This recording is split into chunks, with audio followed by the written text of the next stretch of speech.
한국은 현재 북한, 중국과 일본, 그리고 초국가적 안보 위협에 직면하고 있다. 한국의 안보에 가장 직접적이고 현실적인 위협은 북한이다. 북한은 정전 이후 해양에서 끊임없이 도발해왔으며 최근 그 강도를 더해가고 있다.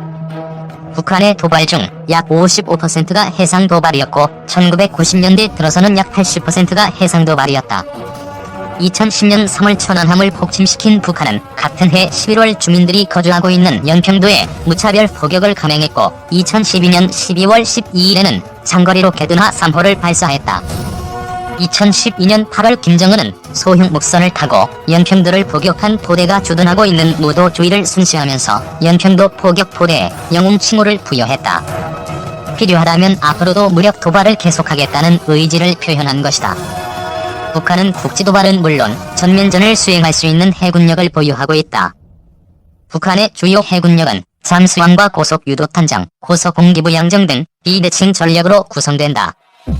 한국 해군에 비해 상대적으로 대형 함정이 부족하고 무기체계의 질은 떨어지지만 함정 척수는 월등히 많다.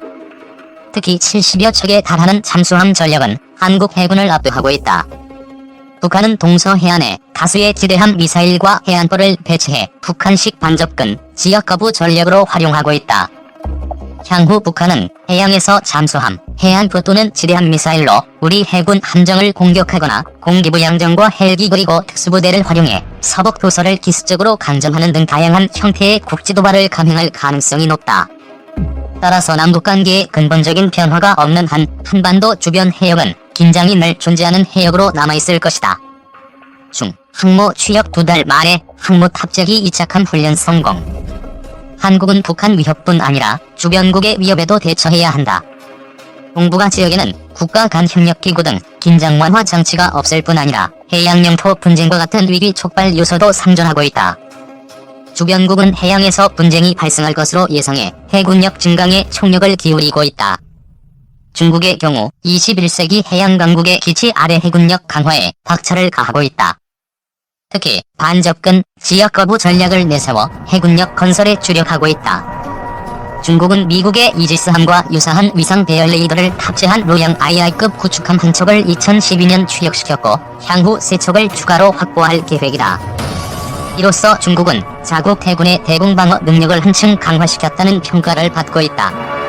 또한 중국은 연안 방어를 강화하기 위해 사정거리 약 130km의 함대함 미사일 8기를 장착한 스텔스형의 호베이급 유도탄 고속함을 2004년 취역시켰다. 이후 중국은 약 65척의 전함을 건조해 실전에 배치했고 앞으로 100여 척을 보유할 계획이라고 한다. 중국은 사거리 1500km인 동풍-21리 대함 탄도미사일을 개발해 2011년부터 실전에 배치했다. 1995년부터 2010년까지는 총 42척의 신형 잠수함을 자체적으로 개발해 취역시켰다. 매년 2.6척의 잠수함을 취역시키고 있는 셈이다. 중국 해군력 증강의 하이라이트는 항공모함 랴오닝함의 보유다. 중국은 2012년 9월 전력 투사의 상징이자 전략적 임무 수행이 가능한 랴오닝함을 취역시킨 데 이어 2달 만에 제-15 항모형 전투기의 이착함을 성공시켜 전 세계를 놀라게 했다.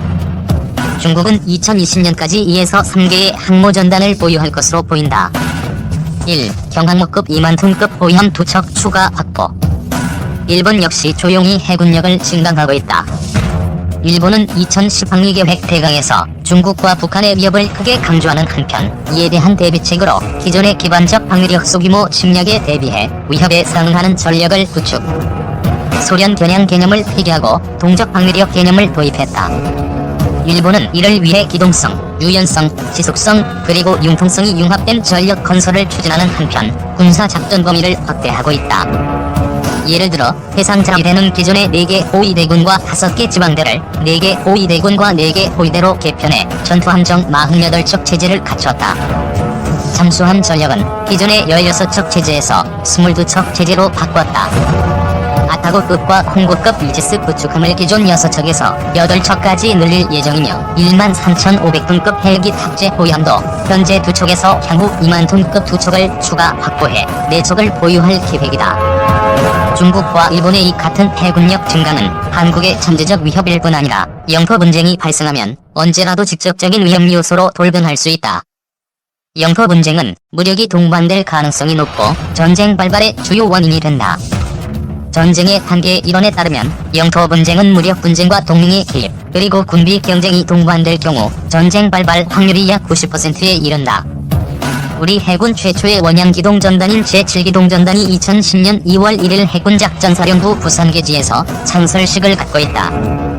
영국 국제전략문제연구소가 발표한 2012년 군사력 균형과 제1해군함정 연감의 함정 분수비를 기준으로 보면 현재 한국 해군력은 중국의 16%, 일본의 33% 수준에 불과하다. 한국이 해군력 증강을 서두르지 않는다면 그 격차가 더욱더 벌어질 것이다. 주변국의 위협을 잠재적인 것으로 평가하지만 잠재적 위협은 아주 짧은 시간 안에 현실적인 위협이 될 수 있다는 점을 인식해야 한다. 한국은 비전통적 해양안보 위협에도 당면하고 있다. 비전통적 해양안보 위협은 그 성격상 초국가적인 특성을 지닌다. 동남아시아의 쓰나미 피해, 마약 밀매 및 밀수와 같은 조직 범죄, 대량 살상 무기의 확산, 해적 행위와 해상 테러 등이 비전통적 해양안보 위협에 해당한다. 수출입 물동량의 8%를 해운에 의존하고 있는 한국으로서는 해상교통로의 안전을 확보하는 것이 국가의 생존과 직결되는 일이다. 현재 한국은 소말리아 해역에서 심각한 해상교통로 확보 문제를 체감하고 있다. 소말리아의 해적 활동은 2007년 이후 급격하게 증가하고 있다. 2010년 3호 드림호, 2011년 제미니호 피랍, 그리고 3호 주얼리호 아덴만의 여명 작전처럼 앞으로 제3의 아덴만의 여명 작전을 수행해야 할 가능성이 농후하다.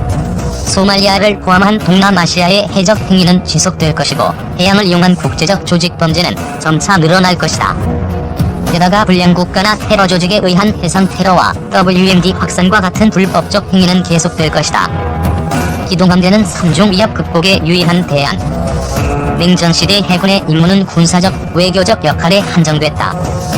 하지만 테러, 해적, WMD 확산, 자연재해 등 초국가적 위협이 늘어난 한랭전적 질서에서 해군은 보다 다양한 역할을 수행해야 한다. 향후 한국 해군은 3중 위협, 즉 북한의 위협, 주변국의 위협, 그리고 비전통적 해양안보 위협에 동시에 대처할 수 있는 전력을 건설해야 한다. 한국 해군은 해양 통제를 통해 평시 해양에서의 북한 도발을 억제하고 전면전이 발생하면 한반도 연해를 절대적으로 통제해야 한다. 이를 통해 북한 해군을 조기에 괴멸시키며 전쟁 지속 능력을 보장하는 한편 지상작전을 지원하고 북한에 대한 상륙작전을 실시할 수 있어야 한다. 아울러 해군은 근해에서 주변국과 영유권 또는 관할권 분쟁이 발생할 경우 주권적 이익을 보호하기 위한 최소한의 수단으로 제한적 근해 우세를 달성할 수 있어야 한다.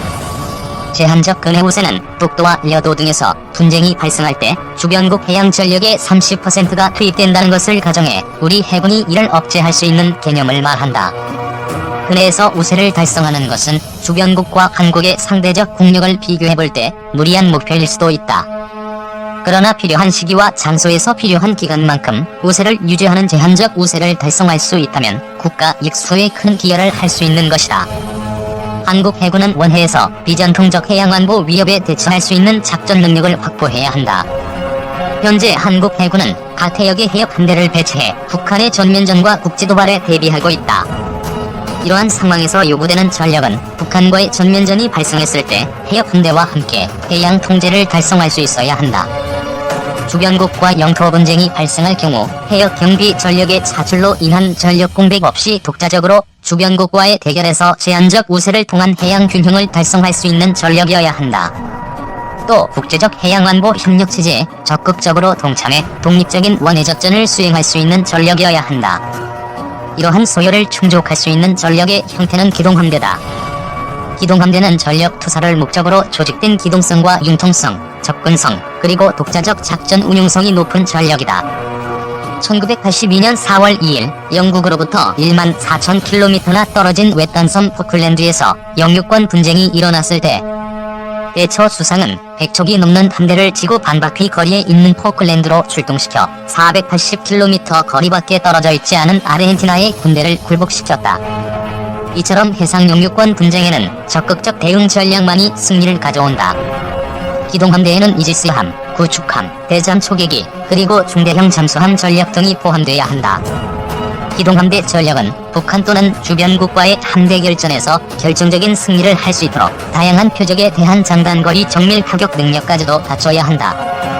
이에 따라 기동함대는 중심 목표 타격을 위해 장거리 대함, 대지 순항 미사일을 탑재할 필요가 있다.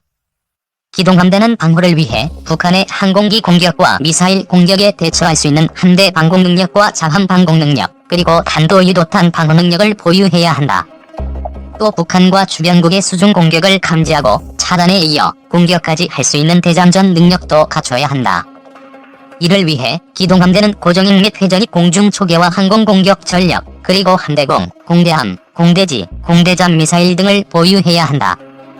한편 상륙 전력을 투입하기 위해 한국 해군은 4단급 전력의 투사가 가능한 대규모 상륙 지원함을 적정한 수준으로 보유해야 하며, 상륙 전력 보호 차원에서 공중과 해상에서 화력 지원을 위해 통합 화력 지원 조정 및 통제 체계를 갖춰야 한다. 한국 해군은 대형 상륙 지원함 외에 초소평선 상륙 작전을 해낼 수 있는 상륙 기동 헬기와 공기부 양정, 그리고 상륙 돌격차를 적정 수준 보유해야 한다. 또한 장기간 원해에서 작전 임무를 독자적으로 수행할 수 있도록 지속적으로 군수 지원이 가능한 군수 지원 능력도 확보해야 한다. 아울러 기동함대는 작전 상황 정보를 동시에 공유할 수 있는 CFISR과 조기경보, 전자전, 그리고 정보전 능력을 구비해야 한다. 유사시 기동함대는 임시 항모 전단으로 운용이 가능하도록 최신형 수직 이착륙기를 보유해야 한다. 수직 이착륙기는 기동함대의 대형 상륙지휘함에 탑재해 분쟁 발생 해역에서 국지적인 해양 항공 전력으로 운용할 수 있도록 해야 한다. 기동함대 전력들이 주어진 임무와 기능을 최대한 발휘할 수 있도록 적정 규모의 해군 기지도 필요하다. 해군 7기동전단에 소속된 상륙지휘함 독도함. 유사시 기동함대는 임시항모 전단으로 운용이 가능하도록 최신형 수직 이착륙기를 보유해야 한다는 주장도 있다. 2012년 현재 한국 해군은 세종대왕함급 이지스함 3척과 충무공 순신함급 한국형 구축함 6척으로 구성된 제7기동전단만을 보유하고 있다. 이러한 제한적인 전력 보유는 북한이나 주변국, 그리고 비전통적 위협에 대응을 매우 어렵게 하고 있다.